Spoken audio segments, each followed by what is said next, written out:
This seems to be a disease of diet, of a high-fat diet. If I were a woman with breasts and I wanted to decrease my chances of getting breast cancer, I would get the fat out of my diet. And that includes excessive amounts of vegetable oil. You need a little bit of vegetable oil, but you don't want to slather 2 cups of corn oil over your spaghetti for any reason. Men are not spared the ravages of a high-fat diet either, because when a man eats lots of animal fats, those fats are turned into male hormones called androgens. And androgens stimulate the prostate gland to get big. In our society, when a man reaches 60 or 70 and his prostate gland gets big, his doctor puts his arm around the patient and says, well, George, that's just part of getting old, the prostate gland's getting big. No, it's not. That's 70 years of running androgen through that prostate gland. No wonder that gland gets big, and prostate cancer is the #1 killer of men. And if you compare countries of the world versus how much fat is eaten and how much men die of prostate cancer, sorts out just the same way. The more fat that is eaten in a country, the more the men die of prostate cancer. And again, it's a very rare disease in Thailand, where people eat rice and vegetables and traditional foods. So, animal fats. They clog you up, they make you fat, and they increase your risk for a number of types of cancers. There's 3 good reasons not to eat animal fats, and as I said, there's absolutely no reason to eat them ever. Now, I'm describing problems with eating animal flesh. They have too much fat, and that includes chicken and fish. Fish has a tremendous amount of fat and cholesterol in it, and chicken flesh is very fatty food. If you ever watch your mother make chicken soup, you ever see all that fat that rises up to the top there? Well, don't kid yourself that chicken is lean meat. It is not. There's just as much fat and cholesterol in chicken as there is in beef. Animal muscle is animal muscle, and when you eat it, it raises the level of fat in your blood, and you do not need it. There's another problem with eating animal flesh. It has too much protein. Now, when I was in medical school, I never heard the words too much protein. I thought the more protein, the better. Put them on a high-protein diet, make them strong. Tain't so. You better believe there's such a thing called too much protein, and most North Americans suffer from it. First of all, what is protein? Protein is the building block material that you use to make the hard structures of your body. Your fingernails are made of protein, your hair is made of protein, your bones are made of protein. It's the brick of our bodies, a solid substance. Now, you don't need very much protein during the day. You only need about 30 grams of protein a day. That's the weight of 10 pennies, okay? Imagine 10 pennies in your hand, that's how much protein you need. But look how much protein the typical North American consumes.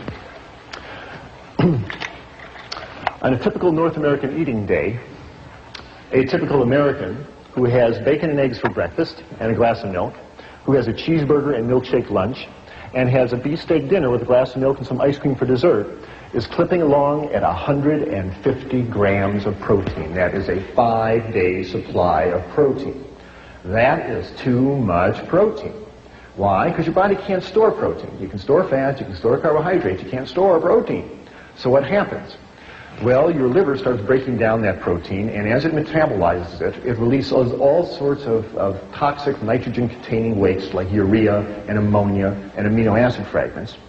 And these have a detrimental effect on the body, because as all these amino acid wastes go through your kidneys, it makes you lose calcium out of your urine. Why does that happen? Because there's fundamental differences between animal protein and plant protein. And I'm talking about the protein in meats and dairy products. Animal proteins contains amino acids that have sulfur, and sulfur makes extra acid in the body. And as acids walk through the bone, they dissolve calcium out of the bones. Plants have much less acid. Animal protein is very concentrated. The muscle of an animal is the most concentrated protein on the planet, and so there's a big bolt of protein that goes into your bloodstream as soon as you eat it. Plant protein is mixed up with fiber. When you eat whole grain rice or whole grain barley, it takes hours for that to be absorbed into your bloodstream. The absorption time is much, much slower. So the less acid nature of plant protein and its slower absorption rate means it's much gentler in the body, and it doesn't pull calcium out of your body. That's a very significant phenomenon. The phenomenon of protein pulling calcium out of your body is appropriately called protein-induced hypercalciuria, too much calcium going out in the urine. What I'm saying is, and it's well documented, when you eat a big bolt of animal protein, whether it be red meat or chicken or fish or even milk, the acid nature of the protein washes through the bones, dissolves the calcium, which then goes out in the urine. And what I'm telling you is that every time you eat a piece of chicken, every time you eat a piece of fish, ladies, for the next 3 or 4 hours, you urinate calcium out of your body down the toilet. And the investigators who documented this many times clearly say that high-protein diets cause a negative calcium balance, even in the presence of more than adequate dietary calcium. Even if you are taking calcium tablets and drinking milk, protein is such a potent yanker-outer of calcium out of your body that you will not be able to keep up with the calcium loss. Does that ring a bell with anybody? It did with the investigators. They said that osteoporosis, thin, crumbly bones that fracture easily, would seem to be an inevitable outcome of continued consumption of a high-protein diet. In our society, we are told that the cause of osteoporosis is not chewing up enough calcium tablets or not drinking enough cow's milk.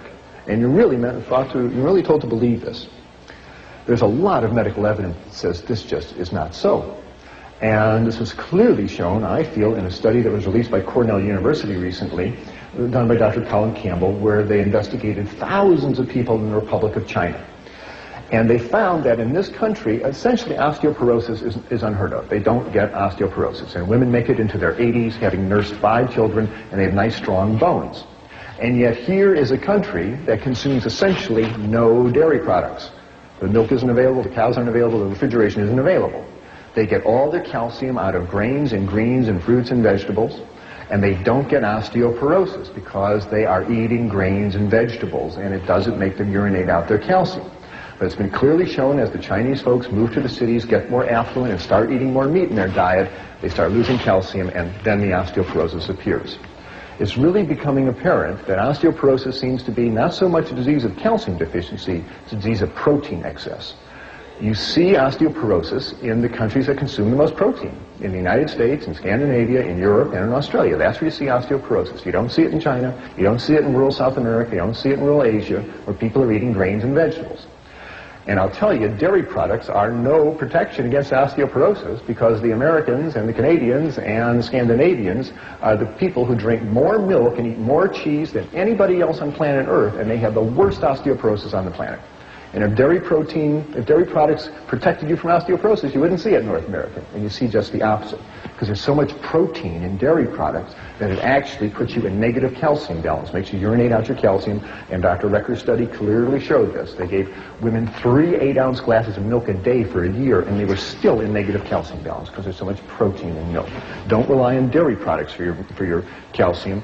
Get it out of grains and greens and fruits and vegetables, but most important, hold on to your calcium by getting all that chicken and fish flesh out of your kidneys and out of your body and out of your bones. There's been studies comparing the bone density of vegetarian women versus meat-eating women, and clearly the vegetarian ladies hold on to their calcium better than the meat-eating women because they're not eating all that protein. The third problem with the North American diet, outside of having too much fat and too much protein, is that it has very little fiber in it. Plant fiber are the starches and sugars in plant foods that are not absorbed out of the intestine into the bloodstream. They stay in the intestine. They pass through the intestine. These plant fibers draw water into the intestine. They make for a nice soft fecal material, makes for nice normal bowel function. And very importantly, when meat is eaten, and the meat gets down to the colon, the large intestine, the bacteria in the large intestine break down the meat proteins and the bile acids that the liver secretes to digest them, breaks these substances down into cancer-causing substances, into carcinogens called benzopyrene and nitrosamine. And you smear these cancer-causing substances on the inside of your colon for 50 years, 60 years. What do you think is going to set off in there? President Reagan found out the hard way, as 60,000 North Americans do every year. They opened up his colon and found a big fungating cancer of the colon. This is essentially a disease of meat-eating people. You very rarely see this in vegetarian people because they're not smearing all that meat protein on the inside of their colon. Another good reason to consider eliminating animal products from your diet. You will substantially lower your risk of cancer of the colon. Numerous studies have now shown that. Why does all this happen? Good heavens, what a set of catastrophes to fall on you just because you want a cheeseburger for lunch. That doesn't seem fair, does it? Well, to me it seems pretty logical, because our digestive system simply is not that of a mountain lion. We are not carnivores, no matter how you look at it. In fact, if you compare the digestive system of